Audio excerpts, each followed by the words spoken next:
glad to be here. Thank you so much for always staying tuned to your Cactv. This is the Morning Dew and the newspaper review. I am Modit Dominic. And my name is Oladipo. Good morning, viewers at home. All right, we'll go on a quick break, and when we come back, we'll take the headlines of news making headlines around the globe. So stay tuned, and we'll be right back.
Welcome back from that quick break. So first, let's take a look at the quotes that we have for the day. And today's quote says, is taken from the book of Ephesians 1 verse 2, and it says, "May grace and peace be yours, sent to you from God our Father and Jesus Christ our Lord." I'll take that again. Ephesians 1 verse 2 says, "May grace and peace be yours, sent to you from God our Father and Jesus Christ our Lord." So this week I am telling you, may grace and peace be yours. It is not mine, but is sent from God the Father through his Son, who came to die for you and I, that we may have life and have it in abundance. So I am saying, may grace and peace that he has given us free of charge, let it be yours for this week. Go and prosper, go and enjoy grace beyond measure, go and enjoy peace that is beyond human understanding. And I pray this for all of us in Jesus Christ's name. Amen. Okay, so now to the business of the day, which is our newspaper review. We're going to look at news making the headlines. And the first story that we have says, Forex crisis, Labour blames government officials, meets federal government today. The Nigerian Labour Congress on Sunday lamented the devastating impact of the Forex crisis on the economy and demanded urgent stabilization of the naira. The NLC president, Joe Ajaero, who said this in a statement on Sunday, blamed government officials, law for foreign luxury products for the free fall of the national currency. Ajaero warned that the economy was at risk of a wave of devastating consequences if the naira failed to stabilize against the American dollar. The NLC president's warning came ahead of the organized labor and federal government meeting scheduled to hold today, being Monday. At the meeting, so one of the things that will be discussed at the meeting is the federal government and organized labor, which is going to be put together by the federal government and the organized labor, is to have a review, review the implementation of the memorandum of understanding, the sign on subsidy removal palliative. Okay, so we can also see that in a statement titled "Urgent Action to Stabilize the Naira Amidst Alarming Depreciation," the NLC president also said repercussions of the weakened currency would be felt by workers and the masses. Okay, so away from all of this, we could see that the forex crisis is also one of the problems that we are faced by we Nigerians, and the labor is coming together with the government to say, okay, what is the way forward? So the discussion would be discussed today, just as the title, as what they are also looking at to discuss is saying that it's an urgent action to stabilize the naira amidst alarm depreciation. So what's your take on this, Engineer? Well, I'm very okay with the statement of the Labour Union for blaming the government officials for what is happening in Nigeria today, because one of the main seal of the economy is the forex. Of course. And then if you are unable to control the foreign exchange rate in the country, Nigerian economically is in trouble. And again, for saying that we have to blame the government officials, instead of saying government officials, you're supposed to say we have to blame the senators and the reps, for the love of foreign goods. And no. For example, look at the cars they just purchased. Of course. It's one of those things. Well, it's a very good thing that Nigerian Labour Union is now tackling Nigerian problem. Yes, they are no longer talking about fuel, that there's fuel scarcity in the country. Not only when not only when the fuel is scarce, or when there is an increment in the petroleum pump price, that you will go on strike. Anything that has to do with the economy, like this forex, if you want to go on strike, that government, you have to control the forex. It's a good thing in the right direction. It's a very good thing what they are doing now. And if they meet today, yes, according to them, when they meet today, they should be able to trash this thing out. Why is the naira depreciating daily? But we can say that it's because of the loan we are taking. Because I want to say this. The Westerners, let me say the Western economy, do not want Africa to survive. Like when you go to somebody, to take loan to meet your needs, the loan will give you a very crucial condition for you to follow. This is what is happening to the Nigerian economy. When you go to IMF directly or indirectly will ask you to devalue your naira. And when you devalue your naira, dollar becomes more powerful. So when they are coming to invest in the country, they bring few dollars and get more naira. And at the end of the day, economically, they are gaining. You are not gaining. So when you look at it, theoretically, it is fantastic. Practically, it is not. It's a new method of slavery. Let me call it slavery. Why do we have to go to abroad to look for a job? Because you want to earn more money. If you are earning $1,000 in Nigeria and you are earning $1,000 in America, look at the difference. Saudi economy is the same rate then till today. They buy the same thing. Nothing changes. They are also importers. They import goods, foreign goods to their country, from China, from Europe, and they resell. But the exchange rate is still the same. They've been able to maintain it because they don't go out there to borrow money. They buy foreign cars, they use foreign things, but they don't borrow money to manage their economy. They don't go beyond their needs. Yes. But here we are not investing. We are spending money. If it's very expensive to maintain or to run the National Assembly, the government has to do something. What affects the head also affects the toe. So if Nigerians is suffering, every Nigerian is suffering. Not that some people are enjoying, while some poor people are suffering. So Labour now is now saying what they have to be, what they ought to have been doing before now is what they are trying to do now. That when you now tackle the government on foreign exchange, all of us will be able to see where the problem is and we'll be able to address it. Deal with it. Yes, it's a good thing. good Yes, direction. it's a good thing in a good direction, and I'm so happy that this is coming up. And our, LP, they are also paying attention to things that matters. Not just going about talking about the field matter. And I'm also looking forward to them also talking about the educational sector, because it's one of the things that also, troubling the masses right now. Pupils students are a lot of them are still at home because they cannot meet up with the school fees that is demanded at the time. So it's a good step in the right direction. So we'll take a look at the second story that we have from the Punch newspaper, and this says explosion rocks River Assembly, armed men take over complex.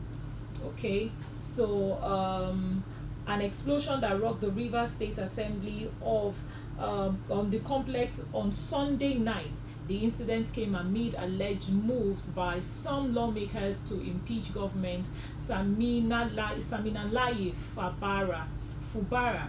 It was gathered that some suspects, some suspected anarchists threw an explosive into the complex around 9:25 p.m., causing a fire in the building. Though the spokesman of the State Police Command, Grace Ireg Koko, could not be reached on a mobile, a senior police officer confirmed that the incident to our correspondent, and also our correspondent gathered that some properties inside the chambers were destroyed. Okay, the police officer, who pleaded anonymity due to the sensitive nature of the incident, claimed it was politically motivated. Yes, it is.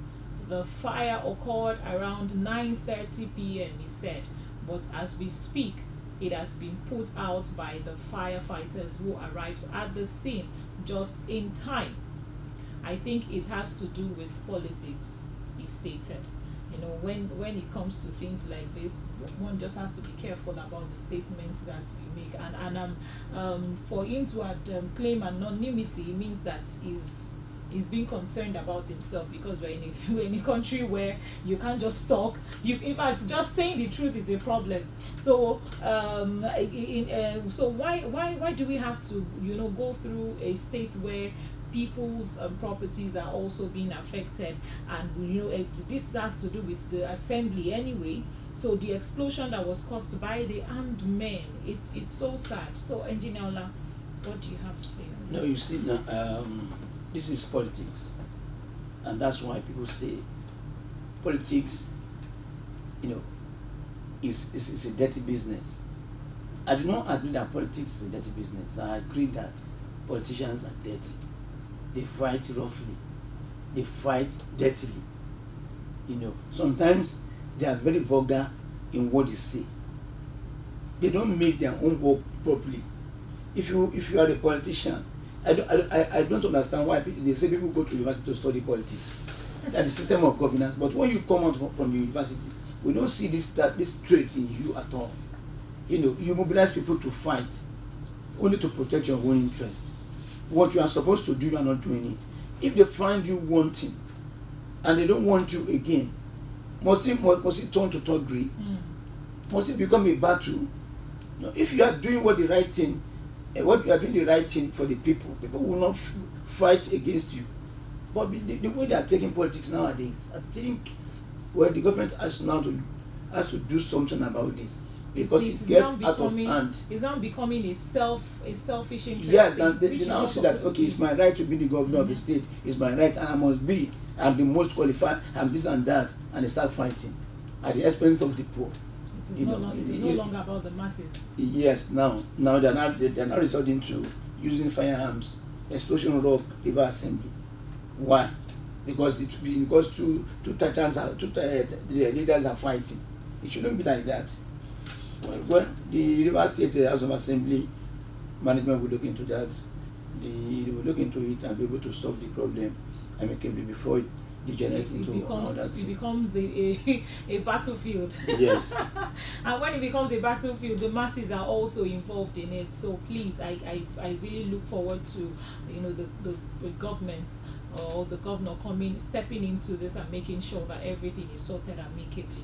Okay, so now still looking at the story from the Punch newspaper, we have here: Nigeria must build youth for future challenges, says the ex-CCII president.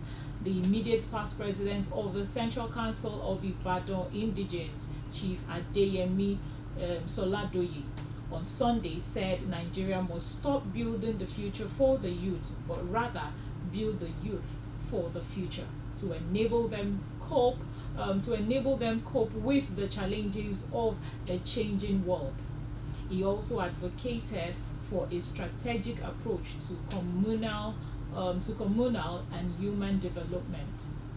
He stated this at Ibadan House, Aremo in Ibadan, Oyo State, building the 2023 Odo Day launch of a 250 million appeal fund for the completion of the clubhouse, as well as the patron and matron of the club. Soladoye, who was the guest speaker, said the era of building the future for the youth is over. The way out in Nigeria today is to build our youth for the future. He also the other flogged bursary award and other monetary endorsement for our youth are already becoming counterproductive. Okay, so also looking at that story would see that is one of the things that we need to pay attention to. Now, the solution for each community to take 2 steps backward into formative stage of our youth and also adopt simple, low-cost, non-personalized projects that will remain in the community for age. It's a good advice. Yeah, what the man is trying to say is that don't give us fish. Yes, don't give us fish. Teach us how to fish. Yes, now for example, teach the youth. For example, you are building bridges in Nigeria all over the places, and I do not see Nigerian students participating in the building of these bridges. If you change the Nigerian educational curriculum that says that in a state, in every state where construction is going on, where building construction is going on, Nigerian students of that particular state must partake in it. It's in the curriculum. Maybe you spend 1 year in the school to study management, administrative courses, and the following years go out on the field, practically oriented. More of our students, we shun away courtism and other things. Because if you are working you are working on a project, constructing a dam or building roads, by the end of your education and courses, it will be, you'll be able to come out and say, I can construct a bridge, because you started with them from the scratch and you were able to complete the project. And practically you were so what the man is saying in a simple language is that build the youth for the future. When you are saying you want to build the future for you are building a mansion for me to stay in the mansion when I become a graduate. But if I am not tutored professionally, how would I be able to manage the mansion? Of course. That what he's trying to say is what most reasonable Nigerians are saying, that when you prepare the society will be good for you. As you lay your bed, you sleep on it. So not until when you want to sleep, that is when you thinking of how to value. So it's a good thing. You have to start from our education. Nigerian educational system must be changed. The curriculum must be changed. Must be taught towards production. At least we are bringing in foreigners to the country. The Chinese are coming now to build our projects, our building project, our construction project. What are the Nigerian students doing? Okay, so I'd like to cut you there. So in a country like ours, where we already have leaders who are involved in every sector, and then we have leaders who are not ready to leave because they claim is their right, how do the youth now come into situations like this? How do they play a role? How can they even make way when the leaders who are already there are claiming that it is their own right? So how do we as youth, because I have to bring myself into it as well, how do I as a youth get to that point where I can tell them, okay, it is time for us, if they are not ready to pave way for us? Okay, let me give you an example. I have an accountant in the office who has been there for the past 30 years. He's an accountant. And a young fresh graduate from university is coming who also has a master's in accounting. With the latest software. And he knows how to work with the softwares. And he is very, very brilliant. If the man doesn't want to leave, when you now see the performance of this youth who is fully prepared, nobody will tell the man to leave the seat for him, because he knows that this boy can perform better. The boy will come, okay, today, now look at the IT world today. Look at what artificial intelligence is doing today for IT technology. Most Nigerian senior old lecturers who are at the university don't even have internet in their home. They don't research on the internet. Only the youth of today. But when you now direct the attention of the youth towards gaining something from the internet, not doing Yahoo or that is, but be productive on the internet, you will see the difference. So the oldies, either they like it or not, they will leave, because if they know they cannot withstand the competition, what do you think they will do? They will leave. But when the youth who is coming does not know anything, that you come again, you are still learning from that old baba, you can't take over from him. That's what they are saying. No, we are not leaving. Okay, look at Nigerian railway site construction. Well, the people that you are seeing there are youth. Do it because they are very energetic. That is one. But most of these Chinese people that are coming to the country, not all of them are engineers. Maybe one or two engineers. Then you have other technicians. They are not designers, but they know how to fabricate. They have their own handiwork. They can construct, they can fabricate, they can be able to interpret the design that is given to them. But if Nigerian students are involved in this railway road construction, when you study the theories in the class and come out to learn practical on the field, what you are learning by doing will not leave you, because now you know how to do it. So for us to maintain those red lines, Nigerians can take over from them. This is what we call teaching. That is, you are transferring knowledge. But when you don't learn from your master, how can you get that knowledge from the master? So what I'm saying in essence is that if Nigerians are learning from the masters, if you are bringing an engineer from China, let him be a professor.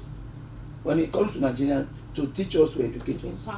Yes, impart the knowledge on us. Not that you are bringing 1,000 engineers from China and you pay them with foreign currencies and you are saying Nigeria is broke. But when you bring only one person who is taking $1 million per month and they be able to educate 1,000 Nigerians, see what we have gained. We have not lost anything. Instead of we sending our children to study in abroad, bring the professionals to come down here and teach us what we don't know. I'll give you an example. At Egbi, the Japanese are maintaining the turbine there. If there's any fault, these Chinese people cleverly, they will leave around 2 a.m. in the morning, solve the problem. Before Nigerian will resume work by 7 o'clock, they are done with it. So how do you transfer knowledge? So if the youth of today, they have an enabling environment, and forcefully you don't allow them to roam the street. Yes, I really would underline that your word, enabling environment, because it also takes having an enabling environment, an environment that is willing and open for you to also learn. Yes, also helps. But when you look at Nigerians in abroad, some of them, they go to satellite colleges, because how many Nigerians living abroad can afford to be in a regular university and to pay?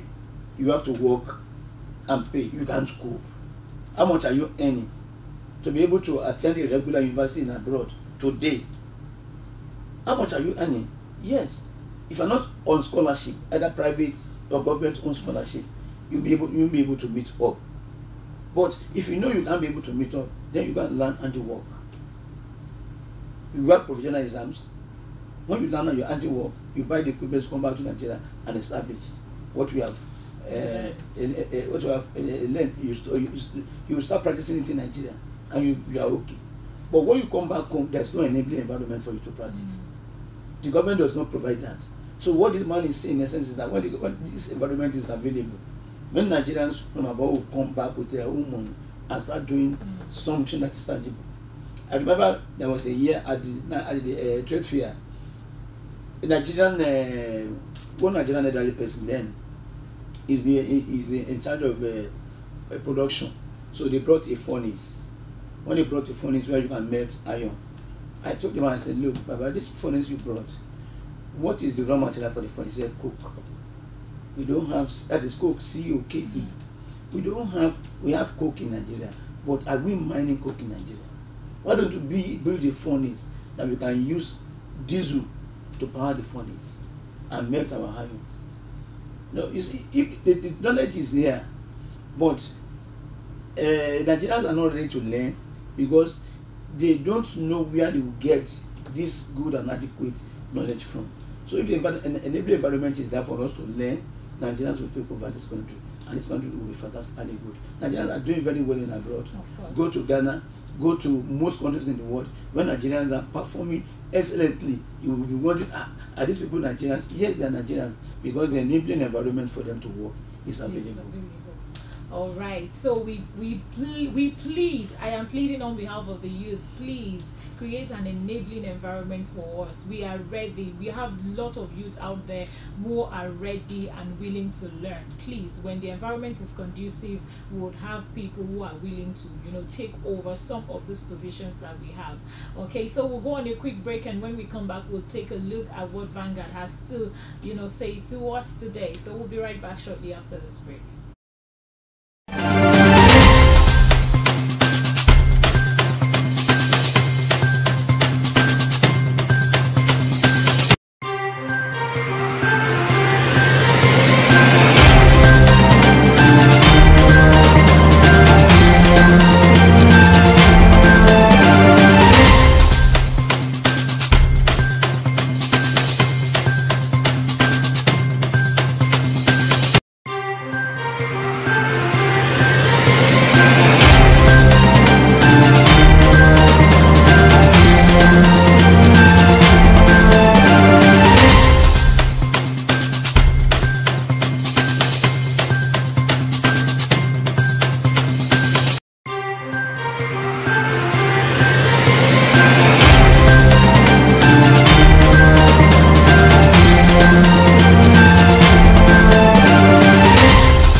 Yes, welcome back from that quick break. So we'll be taking a look at what Vanguard has in store for us.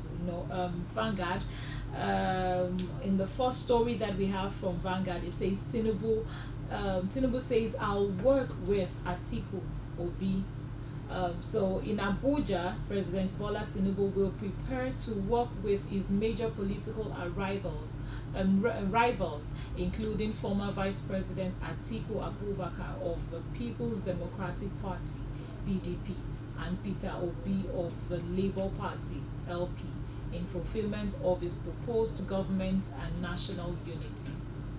Former senator representing Zamfara Central Senatorial District, Kabiru Marafa, dropped his hint at the weekend in Abuja while speaking with State House correspondents after meeting behind closed doors with President Bola Tinubu.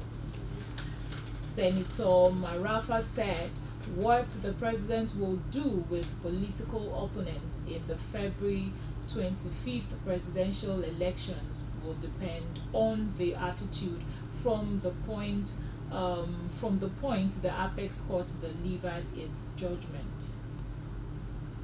Also, it will be recalled that the Supreme Court at last week Thursday dismissed the appeals filed by both the presidential candidate of the PDP party and the LP against the declaration of Tinubu as the winner of the 2023 presidential election.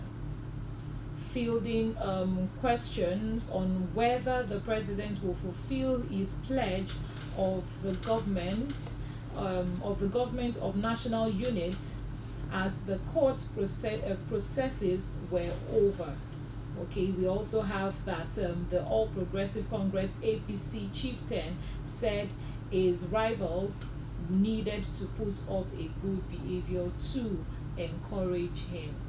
Okay, so that's the story that we have from the first story that we have from Vanguard, and this for me is actually a good thing if the president will actually take this step in this direction of working with his rivals, which is Atiku Abubakar and Obi. And I also look forward to them also complying with him, because it's one thing for him to be willing to work with them, and it's another thing for them to also be willing to work with him. So Engineer Ola, out.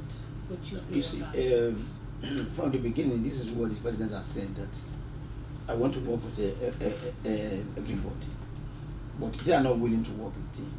No, you see, one thing is very, very factual in this life is this: if you take me to court, you cannot come back from court and become your friend. It is impossible. Look at the extent they went to. You understand? There are things both outside and inside. Both outside and inside the country. Now, in the name of what? You understand now? But the man has said that from the initially that okay, I open my arms. If you want to work with me, you are welcome. But now Manafa is saying, if when you put your hand where it is supposed to be, the president will work with you. But I do not see him working with some of them. I will not mention name, because some of you have been leaders in this country before now, and some of you were involved in privatization of this country before now, and we know so many Nigerian assets that have been lost. We know so many Nigerian properties that were sold at a very, very ridiculous amount of money that we can't talk anything about. I want to make a very good example. I say it emphatically every day. Look at Nigeria, Nigerian 90, then around 1970, 79, 1980. If Nigeria's Green Eagles is playing football, NTA will be saying we are waiting for Nigeria to give us connectivity. Then look at the strength of Nigeria. Look at the capability of Nigeria. Look at the equipment in the possession of Nigeria as at that time. Every of their exchange, they have equipment. Where are the equipments today? Sold out. It's sold out. MTN cannot compare with Nigeria in those days. Look at what has happened to Nigeria. It became Transcorp. And what happened to Transcorp? So what are we saying? We will not sit down here and somebody will be spoiling Nigerian properties and be talking about that thing again. It's high time Nigerians will now realize. I'm very happy. I said I'm very happy that Nigerian labor is now coming up as our side fuel price. You are talking about forex now. They should be talking about this. What has happened to Nigerian properties? You sold them. What is the proceed? What is the money? We cannot account for. So I think Nigerians are awake now, and they really know what they want. What Manafa is saying, I really support him. That if you put your hand where your hand is supposed to be, the president will work with you. But if you want to be a thorn on the flesh of the president, he will not work with you. Side. You understand that? Because nobody can come back again and say, I want to damage the Nigerian economy. No, that time is gone. Because I'm not saying Nigeria again. Africans are now awake. They know what they want. Enough is enough. We should be able to develop what we have and get what we need. Enough of this exploitation. Some Nigerians will be helping foreigners to exploit Nigerian economy. If they want to work with the president and they are so bad, let's approach the president and say, "We want to work with you. You are so bad." If they are not so bad, they should be on their own. I take on that. All right, I really look forward to them coming together to make a move of making Nigeria better than what it is. At least we've had this three-party, people leading this three-party. They've been in this sector for a very long time, and they know what is best for the nation. They know what is best for Nigeria, and I hope that they come together and work amicably in peace with one another, so that Nigeria can be a better place for everyone. Okay, moving forward to the next story that we have from Vanguard, and this says Mona Catholic priest, 4 others adopted in Zamfara, Taraba. Bandits on weekend invaded the Yashi community in Bukuyum local government area of Zamfara state, and also killed 1 person, adopted the traditional ruler in the community, and 4 others. This came as the priest of St. Anne's Catholic Parish, Zakin Kudu, in Ibi local government, Taraba State, Reverend Thaddeus Tahembe, has been kidnapped by gunmen. The bandits also denied the villagers access to their farms and could not be able to harvest crops.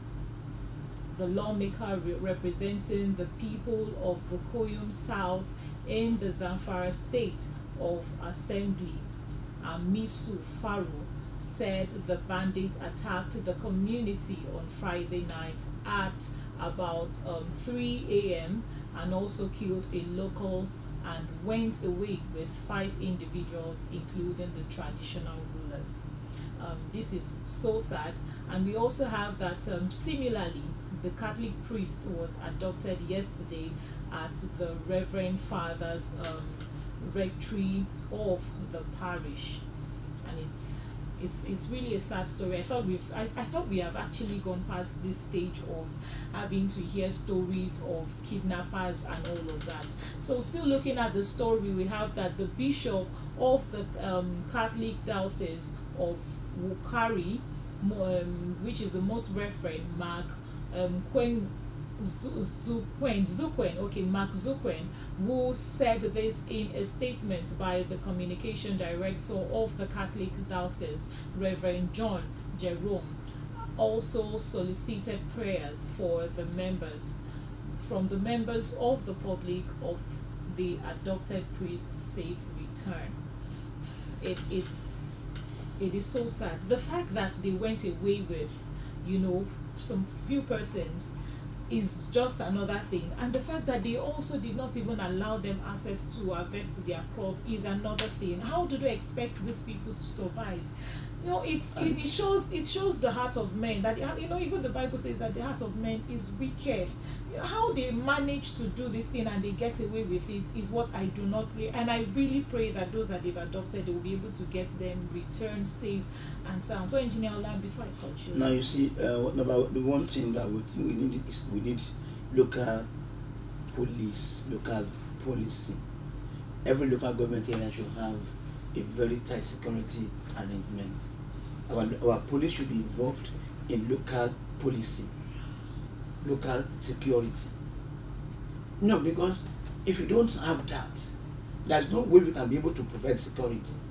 What is the work of a local government area, local government council? One of their major duties is to provide security for the people. And the federal government should look into that. You have to spread this.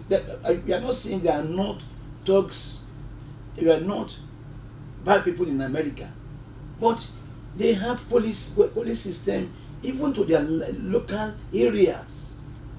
Nigerians, we don't have. And not just that they have. You see them parading at night. You see them with their vehicles. How many of them? No, I mean the foreigners. No, they are not. Okay, I'll give an example. A small example. If you go to any country outside, no, not even outside. If you go to Ghana, in the night, you see that all the roads are barricaded by the police. They have their temporary camps beside the road. They have their tent in Ghana beside the roads. Now, when you are moving, let's say anything around after 12, if you are maybe the kind of work you do permits you to work in the night to go home, no, you meet the police on the road and they will check you, where are you coming from, where are you going, identify yourself. In those days in Nigeria, it was like that, but not again. Now, look at these villagers who are farmers, who are the food basket of Nigeria. They cannot go to their farm. So these marauders, these invaders will go to the farm, seize all their crops and take them away. You have invested money. Maybe you borrow money from Lapo or any other agent. Now the money is gone. And these people will still come and persecute you. Our government is not doing anything. So what we are talking about here is insecurity. Insecurity in the local government areas. Insecurity in the states. So if kidnappers can come and destroy Nigeria and destroy the farm, there will be hunger in the land. Because if they cannot go to farm, you don't have farm produce to sell. Not to even eat. Yes, not even eat. So there should be community security agencies. We are talking about local police. Sometimes we look into that. People are saying because of politics, they will use the police to arrest, blah, blah, blah. Enough of that.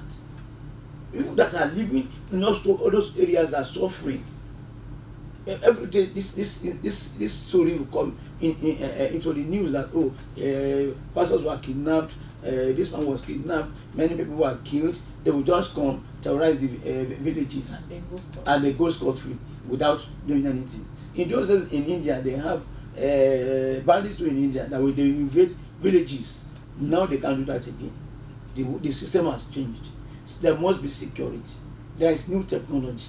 Every state government must have drones to survey the whole entire areas.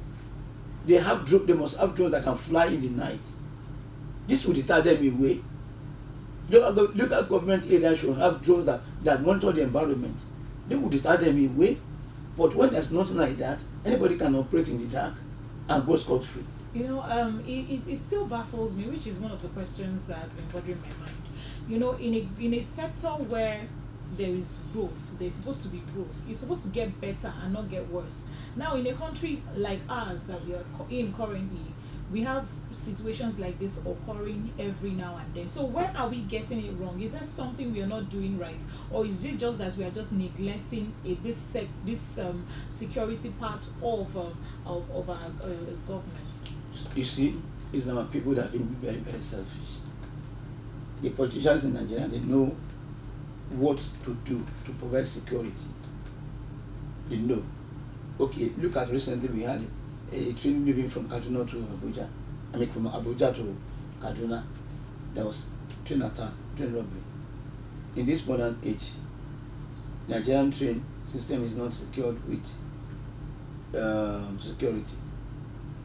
That is what do you call it? A security for you to be able to monitor what is happening inside the coaches and what is happening on the rail land. It's like we have Nigerian communication satellites, but there's no security provided for the train. That's okay. This is what is going on, and this train is moving live. When one of an American Speaker of the House, Mama Pelosi, was going to China, was going to Taiwan, we were monitoring the plane live.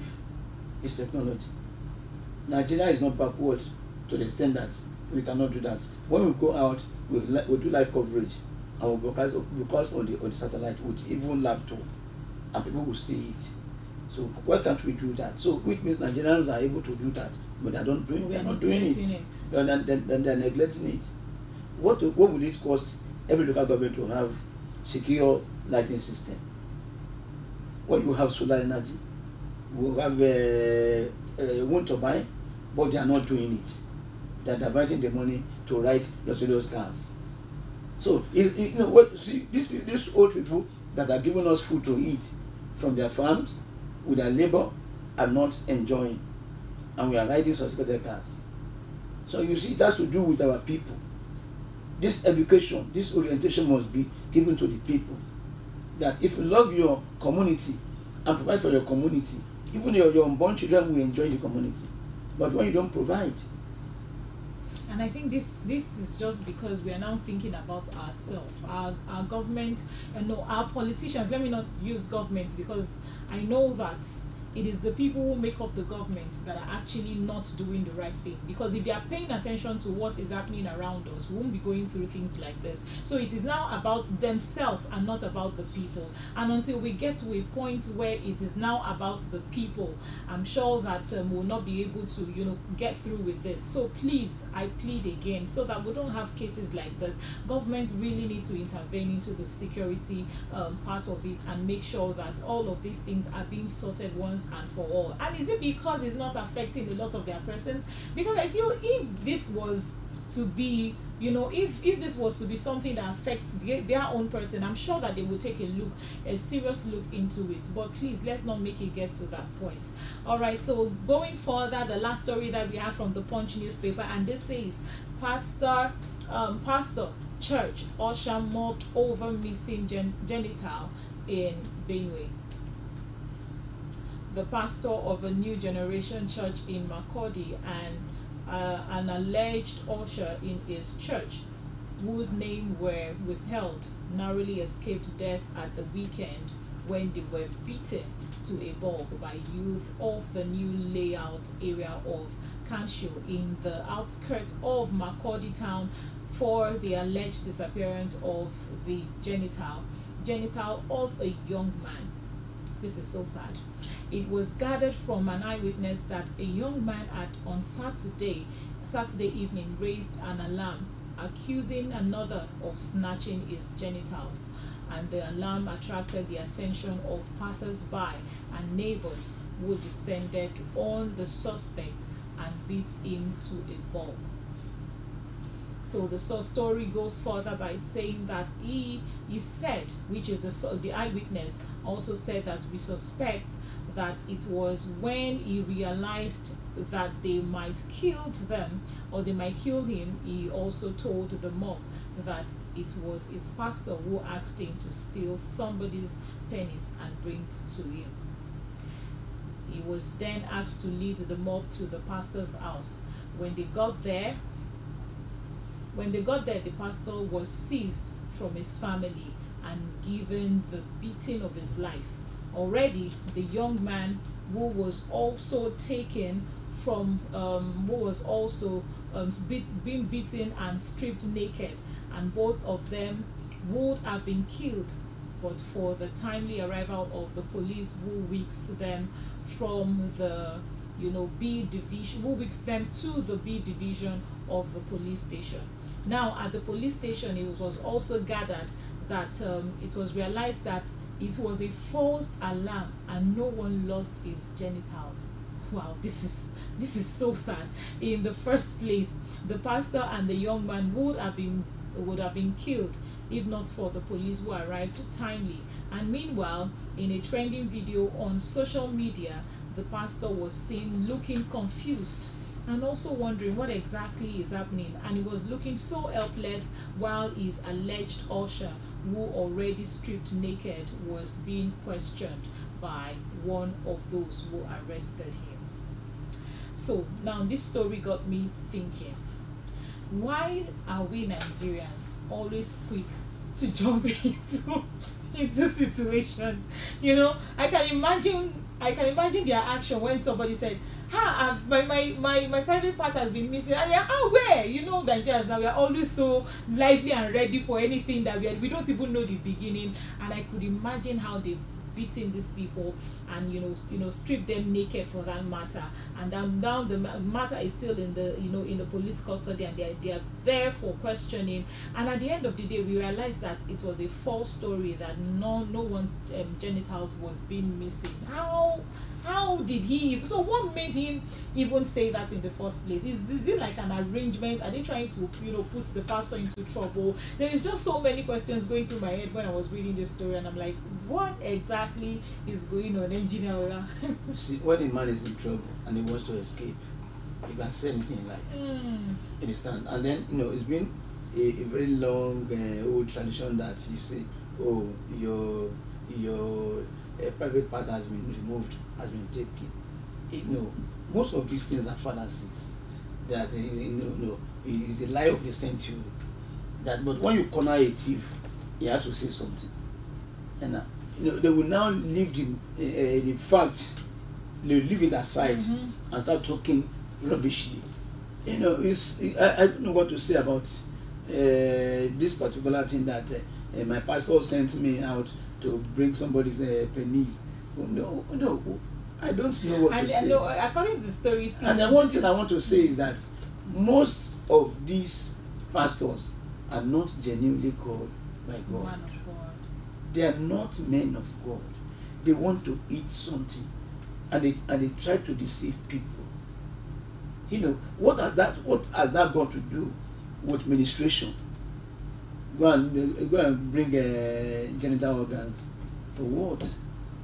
You as a man of God, tell me to kneel down, pray for me, and things will work well with me.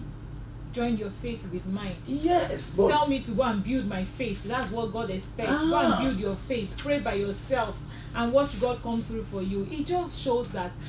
I also do not blame them. I feel it's because Nigerians are also frustrated that when they go to church and the pastor says, oh, God bless you, they are saying, no, pastor, I want more, maybe you should give me a handkerchief, or maybe you should give me water, Yes. such thing, because they are just so desperate for a change. And then when the man of God says, God bless you, they do not even believe that there is a blessing attached to what the man has said, because they want something to go with it. They want handkerchief, they want water, or they want anointing oil. Please, let's grow up.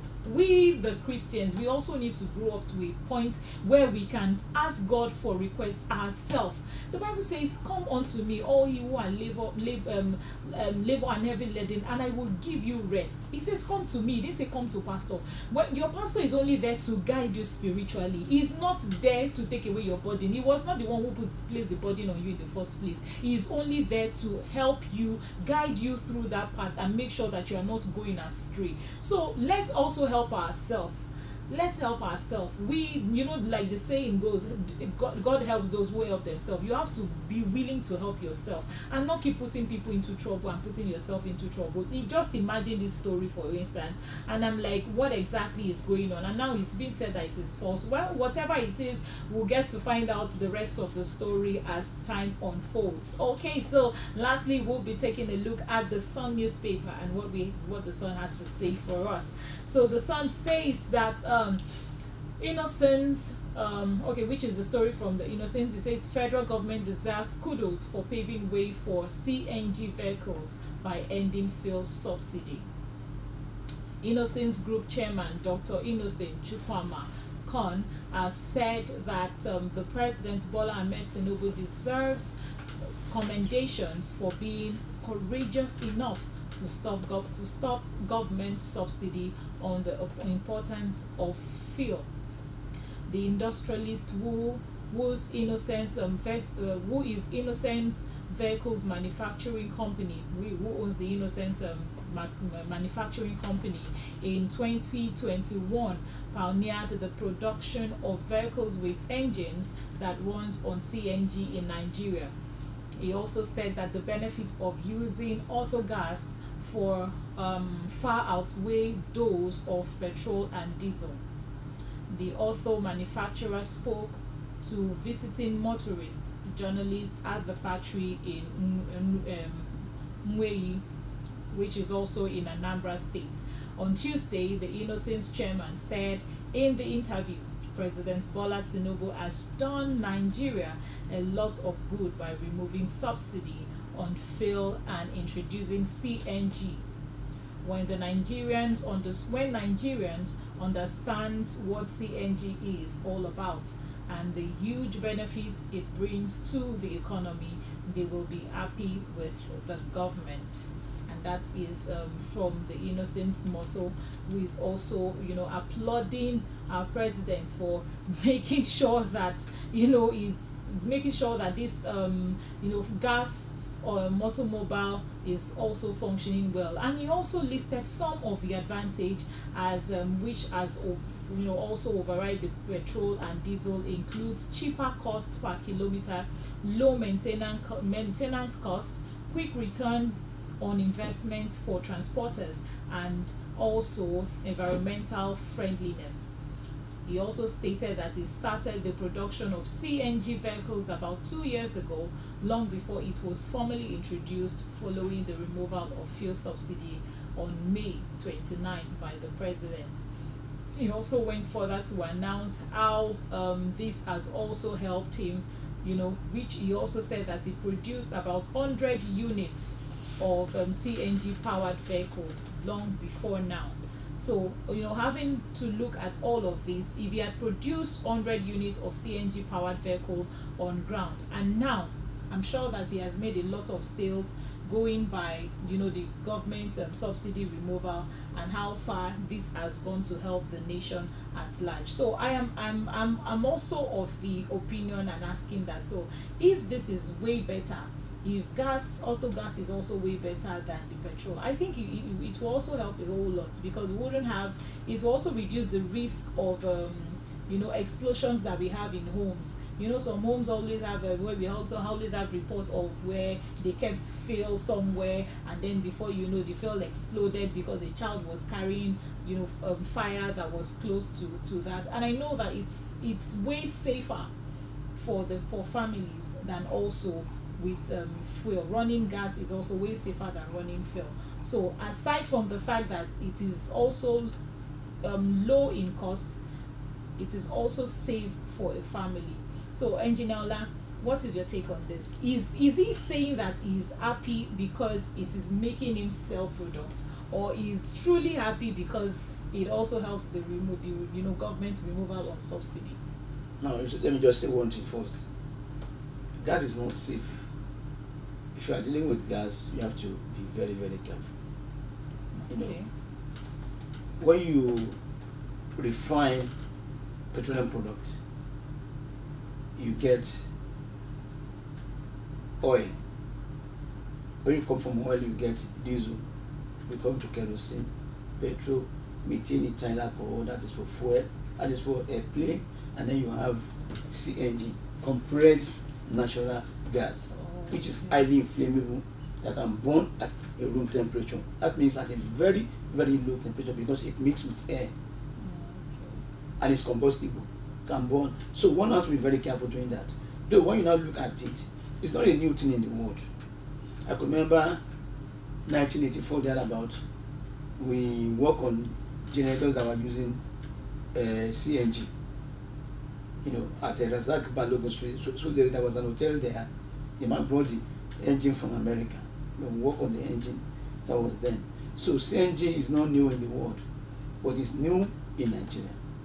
It's a very good thing that somebody is coming out now to applaud President Tinubu for removing the subsidy, because there are lots of avenues that we can exploit with Nigerian gas. But now look at it ironically, the gas is now becoming expensive. When Nigerians were not using gas to drive their cars, when they were not using gas to cook in their house, it was cheaper. Now what is happening now? Because we have some people who are now holding gas and say there's no gas. We are not importing gas. Do we have to now say we are importing gas into this country when we have enough gases flaring away? That is one. Now, talking about this automobile, when you have an internal combustion engine means that any engine that uses internal combustion to generate power, you have to convert kinetic energy into mechanical energy. Mechanical energy means that rotary energy. It has to rotate to be able to rotate the engine. What you need to do is to bring in the air, compress the air, and then break down the petrol into particles and spray it on the compressed hot air, and then there will be combustion. So when you are not talking about CNG, already it is in a gaseous state. That means the fuel has been converted to a gaseous state and it's being compressed, so you can use it in particles. What you need to change in an engine is the carburetor. So the carburetor will now spray or use an injector. When you break down the fuel into particles, the injector can spray through the nozzles to the combustion chamber, and there will be power, there will be fire, and the engine will start rotating. So the process is there, but it's cheaper because already the fuel has been compressed. Okay. So because the process that the petrol will go into that process is the gas is already at that particular process, end of the process. So it will burn easier than petrol. You have more power. So but you have to be very careful again because of the nature of gas. It can burn at a very, very low temperature. It's a very good thing. So now Innocent is now coming out to say yes, President Bola Tinubu has done a very good thing, because Innocent has invested lots of money. The same thing, Cactv is coming up to say the same thing. You see Nigeria automobile giants will be now coming to the country because they know, yes, Nigeria is becoming, giving us an enabling environment where we can perform. Because gone are the days when we have to rely on, though we still rely on petrol. Okay, look at the generators we are using. That we have been using. I have a generator in the house that I've been using for the past, let's say, 10 years or thereabout. Easily remove the carburetor, put in the gas carburetor, and it's working with gas. No new design on the engine.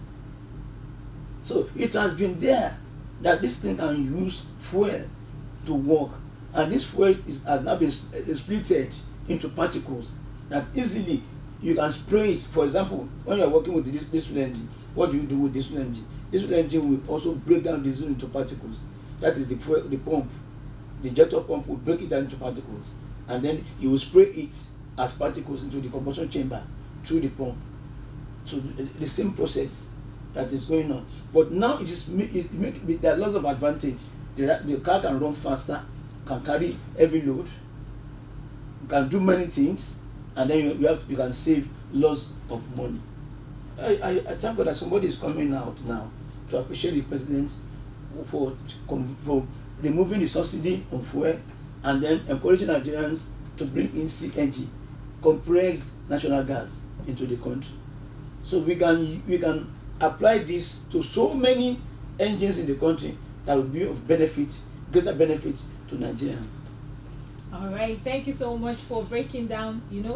Sometimes you see wisdom is very profitable when you hear words from our elders being broken down to a point where you now say, okay, you can now speak confidently about what you know. Okay, thank you so much for that, and also thank you to our president for also making sure that our people is now smiling in this part of the gas sector that we have just spoken about. Okay, lastly, we have the story from the presidential. Okay, now this says presidential thumbs up for Kia Nigeria.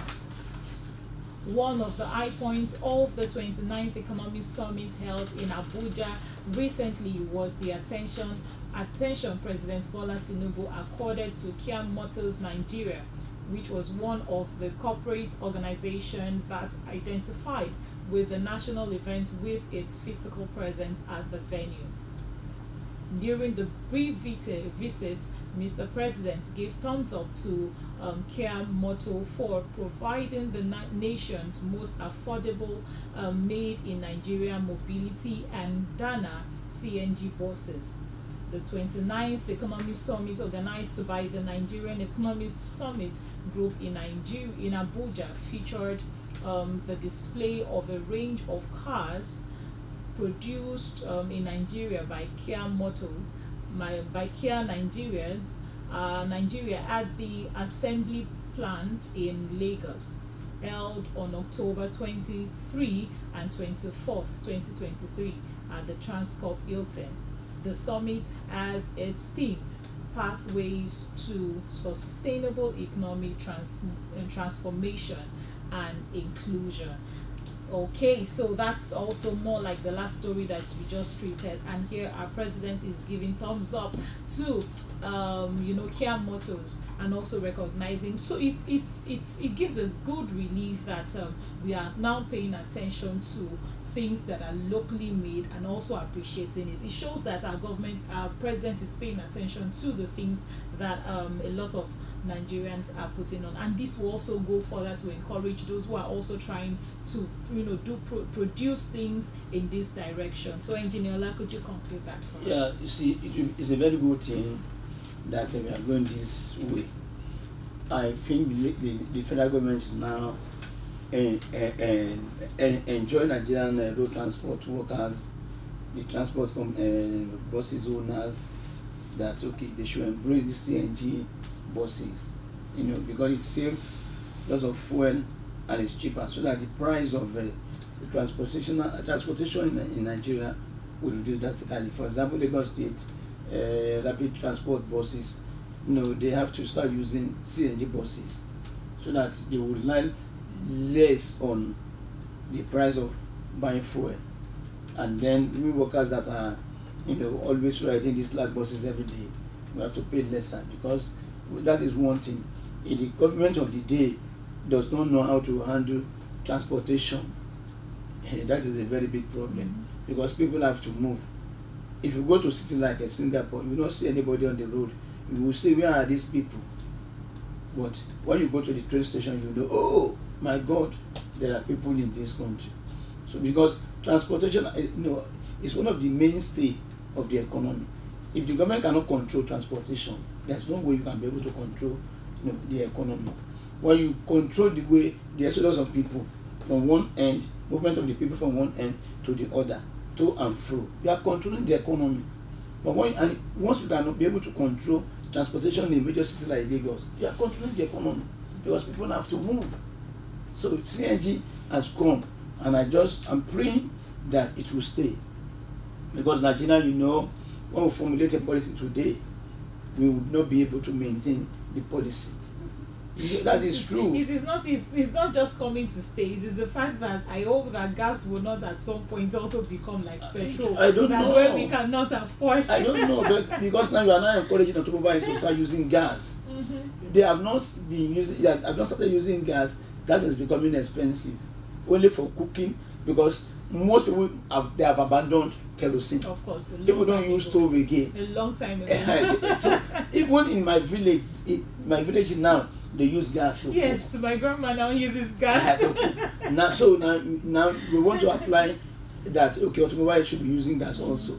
Then the gas will become even more expensive than petrol. Honestly, we are just praying that the government will look into that. That reminds me when diesel generator came out, then it was like, it's so cheap, but petrol is now too expensive, so let's move. Everybody diverted all the attention to diesel generator, and at some point diesel now became more expensive than even petrol itself. So I just hope that this will not be the case of, okay, now it is now cheaper, everybody dives right in, and then we are now back to petrol where we started from. So please, government should also, president should also make sure that the CNG is also stabilized, because not just are we going to use it for a generator or automobile, but we are also using it to cook, which is more important. The fact that we are using it to eat, do what we eat every day, it is more important, and we hope that this is being stabilized to a point where the masses can still afford without having to rob the bank for it. So thank you so much. This is where we draw the curtain for today's newspaper review. It's been an amazing time with you. Thank you so much for staying tuned with us on Cactv. Yes, this is where we bring to you all the juicy gist and news making the headlines around the globe that you need to know. So thank you so much once again for staying tuned. I remain Modut Dominic, and I'm signing out with Engineer Oladipo. Be Nigeria. Bye Nigeria. Have a blessed day.